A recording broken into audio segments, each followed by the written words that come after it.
we're getting lost in plot, the show where we focus on story first, but not exclusively, across the mediums of film, television, video games, really anything with a story. I'm Wade, that's my brother Jake, and today we have for you Fear Street, Part 1, 1994. So let's go get lost in the plot. There's going to be spoilers ahead, so, whatever. After a series of brutal slayings, a teen and her friends take on a supernatural force that has plagued their notorious town for centuries. Welcome to Shadyside. Oh, fuck me, I don't even know what else to say about this one. Welcome to Shadyside. Centuries of horror. Centuries.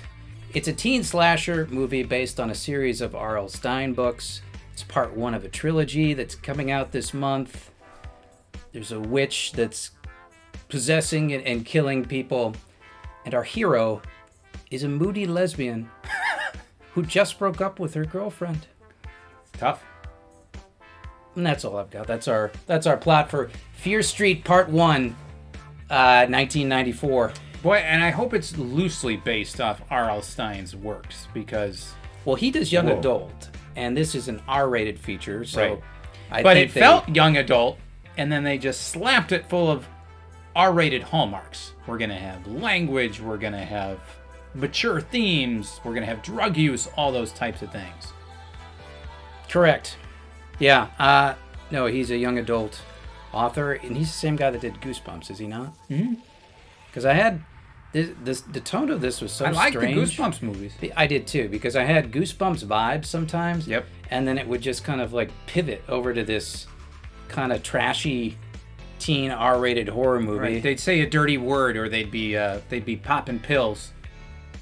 They would be. I don't think we have too much more to say about plot, if there is any in this. So let's just go back and find out who wrote this. Who are the accused?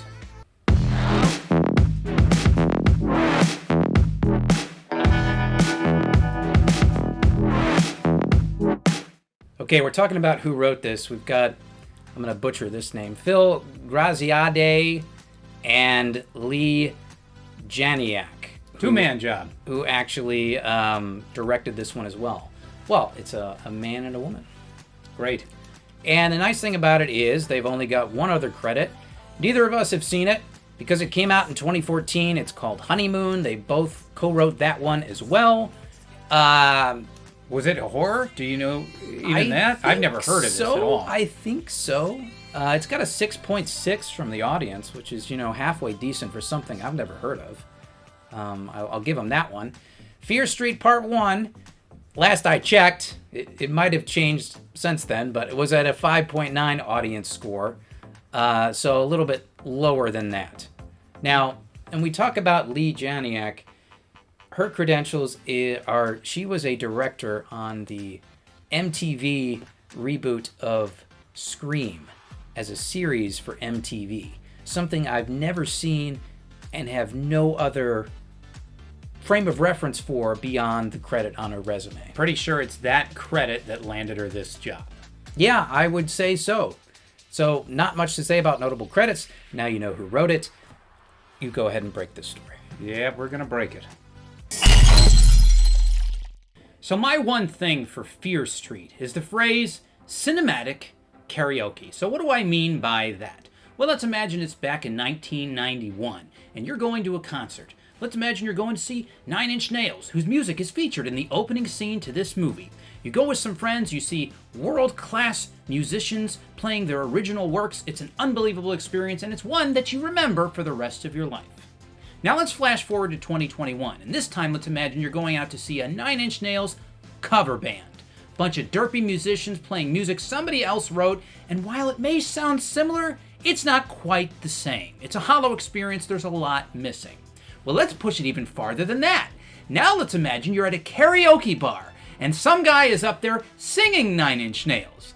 He's had far too much sauce, and he has a voice that sounds like the cries of an abused farm animal. He is butchering your beloved music to such an extent that it's actively tarnishing your cherished memory of that original 1991 concert. That's what it's like to watch Fear Street 1994, a film that for me seems to dress itself up in nostalgia armor to avoid any type of criticism. We're going to beat you over the head with #1 rock songs from the 90s. We're going to pay homage to films like Scream and Friday the 13th.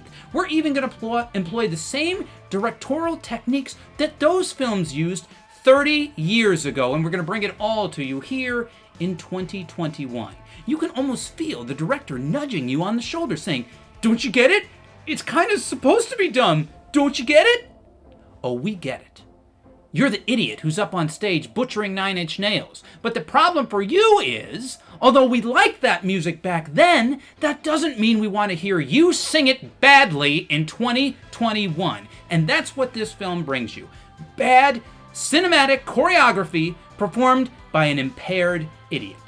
Thank you so much for saying that, because one of the points that I had for this one was specifically aping other horror directors and genre tropes without any attention to real craft. No craft to build suspense or terror. You just ape everything you've seen a director do in the past. It's karaoke. That's the whole thing. It's like, I don't have to do anything more. I don't have to do anything more. All I have to do is basically say, well, remember it was like that in the 90s, and now I've done something similar. But you know what? You can't get away with that. You still have to have suspense. You still have to have narrative drive, characters that we care about. You can't cheat these things and just say nostalgia, nostalgia, nostalgia, and get away with it. You can't do it. No, I totally agree. And we talked about Lee Janiak and her previous work as a director on the Scream TV series, so obviously she's got experience aping Wes Craven and kind of stealing things shot for shot. And what are you bringing to this? Nothing. You're not bringing anything to this by that. And I know that's kind of harsh, but I think it's earned here. And to your point, I really liked some of the nostalgia that they went through. They played a lot of the music that I used to love. There was a glimpse in this film of something that might have been interesting. And it was on the bus ride to the other town where you got to see the rest of Shadyside before they went to Sunnyvale. And you saw that it was this impoverished community, broken down buildings that have been abandoned, people have moved out, and then they're going across to all the rich white people in Sunnyvale. And I thought that was a brief moment where they were trying to build a setting and a place and a reality, and this could have been something interesting, or intriguing at least, but it's jettisoned right away for the dumbass witch in the woods that pops out, and God almighty, I don't even want to talk about it, but what are they going after? The blood for some reason that gets on the clothes, and then like there's this stupid backlog of like these other things that she's possessed in the past that come out to do her killing. Who gives a shit? This is like the first one, and you're telling me part 2 you're going to go back to the 1960s. Part 3 you're going to go back to the 1950s or something like that. I don't care. Do it the other way. Go back and do those. Build those characters first. Then I might give a shit when they pop up in this film. Instead, you're trying to give me some horrible backstory, some exposition about why they are terrifying or some long history, and I don't care. I don't care about any of it. And could you pick a worse protagonist than just a moody curmudgeon lesbian? Just everything sucks, and she's our hero. Why? Well, let's get to Dead or Alive and figure out what we're going to do with this film before I pop off again. All right? Dead or Alive. All right, so we're going to do this. I'm going to start off first because I'm going to tell you get right to go off the first. bat, this movie is dead. Dead as a doornail, not coming back, period. This is a 2 out of 10 for me. And let me comment on one other aspect of this film that I felt particularly strongly about when I watched it, which is the actors, and specifically how they're treated by this director, and what I would call borderline exploitation. The way these actors are shot, they're never shot and photographed in a way that makes them look good. They're always put in a bad light. We've got scenes where they're constantly spitting up on themselves. There's one terrible scene where they're helping the girl try to commit suicide to break the witch's curse, and they're forcing a handful of pills and stuffing it in her mouth while she's resisting the urge to vomit. Now, look, I understand that you want to gross people out and you want to do over-the-top gore and these types of things, but there's a skill to that. You have to take care of your actors, and this director did not. Okay, we have a sequence where some guys often as whitey tighties in the bathroom, all right, getting ready to abuse himself in one of the most laughable sequences in the entire movie, where you have these preteen girls and they're all getting down to bras and panties and it's makeout time, and this guy's off in the bathroom. Now think about that for a second. The gaffer had to come in and light that shot. The sound man had to get it ready, and you put that actor in there and said, here's what you're doing, here's your part in this. Now, I don't blame the actors. You want to get work, you want to put your name out there, you want to do things, that's great. I blame the director for not taking better care of these actors, and I don't think it was intentional. I think she simply lacks the skill. I think you're right on it there. That was one of the points I had is there's the obligatory moments, usually around the second act or so, because you've got a bunch of typically hot actors. And it's a horror movie. You want to appeal to everybody with a little hot scene there towards the end. And this has that. It's like the obligatory, it's like they're obligated to do it because it comes out of nowhere. It felt uncomfortable, weird, and gross. And it doesn't work when you don't have a lot of attractive actors to do the scenes for you. And I mean, I think they are, to your point. I think it's like more the director that didn't make them look good. That's right. These are good-looking people, you don't but they're see shot those scenes. terribly. It's like they're shot terribly. In concept, it's bad. All right. The girl, I mean, the one poor girl, she's spitting up blood half the time. She's spitting up pills. She has to dump her head in a lobster tank where she's got to be drowned by her girlfriend. Like, what are we doing with this nonsense, with this absolute garbage? Take care of your actors. Give them better material than this to work with. And I'm sorry, R.L. Stein, to even have his name associated with this is embarrassing. He was in the movie. He did a little cameo. Well, I don't care if he did it or not. It was embarrassing. He should be embarrassed. All right. For it. Yes, he's embarrassed. He's going to be embarrassed even more because this is dead for me as well. This is a 1 out of 10. It's well earned. It's a 1 out of 10. I know I've been a little bit free with giving out that number, lots of ones, but I can't help it. I can't help it. It's shit. It needs it. 1 out of 10. I had that scene pegged because they look bad, but then we get these like really bad close-up shots. Like there's a close-up shot of the guy off by himself in the bathroom pulling off his belt buckle and his pants. There's a close-up of the poor, ragamuffin girl on like her bra strap and behind. It's just like, what are we doing? What is this? It had maybe a little bit of fun in that first scene, and I guess the only thing of significance from that first scene was I think it's Ethan Hawke's daughter. It's her first role. She's because she's very talented, and she was in Tarantino's Once Upon a Time in Hollywood. Yeah, so it's not her first role then, but no. She was also on Stranger Things as well. So I think there's a Netflix connection there. So she was in that. A very talented actress. She's excellent as the reluctant girl for the Manson family in Once Upon a Time in Hollywood who drives away and doesn't take part in whatever happens. Very talented actress. As soon as I saw her, I'm like, oh, it's nice to see her. This could be good things. They kill her off in the first scene. Trust me, she was the lucky one. How they depicted the violence, I thought was tasteless as well.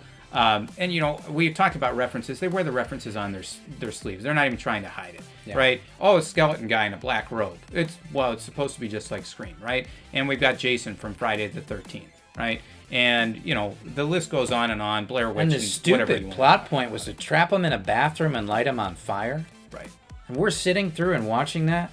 What trash! Now, is this grounds for a broader indictment of Netflix? Because I'll tell you something. The only difference of Netflix as a premium service between something like, Skinamax. It's not called that anymore. But if you remember back when Skinamax was called that, right. You know why it was called that? It was called that because they couldn't put good actual films out there. So they had to resort to like this softcore stuff to kind of bring them viewers. If you look at the top 5 ratings for Netflix, at least 2 or 3 of them are always skin flicks, just like that. These softcore crap. To me, that is a gross indictment that you, who pump all this money into all these original films, can't do it. You just commissioned a trilogy that all these same people are coming back and they've done. Hell, they've already shot them. They're coming out in a week or so. Right. Part 2 and Part 3. I won't be watching either of them. Sorry. But it's... Anytime, look at the top 10 and tell me how many skin movies you see that Netflix has to put there to get viewers because their original content, whether it be a series or whether it be an original film, are just dying on the vine. There's been a few, jewels that have come out this past year, but to me... Through Netflix? Through Netflix. The Queen's Gambit was the one I come back to. Well, that was amazing. Quality show, you see it at the top of the charts. But now, look at those top of the charts. Tell me how many of those skin movies you see up there. They can't do it. No, that's right. And it's a good indictment of Netflix. So please let us know, what do you guys think of this movie? Did you have the unfortunate experience of watching it from start to finish? All right, I had to turn it off 3 times before I came back and was actually able to finish this film. Let us know in the comments down below. Maybe you liked this movie and you saw something redeeming about it that we're completely missing. Let us know that too. We're happy to read anything you guys have to say. If you liked this video, please leave us a thumbs. If you loved it, go ahead and subscribe. And we will see you all on the next one.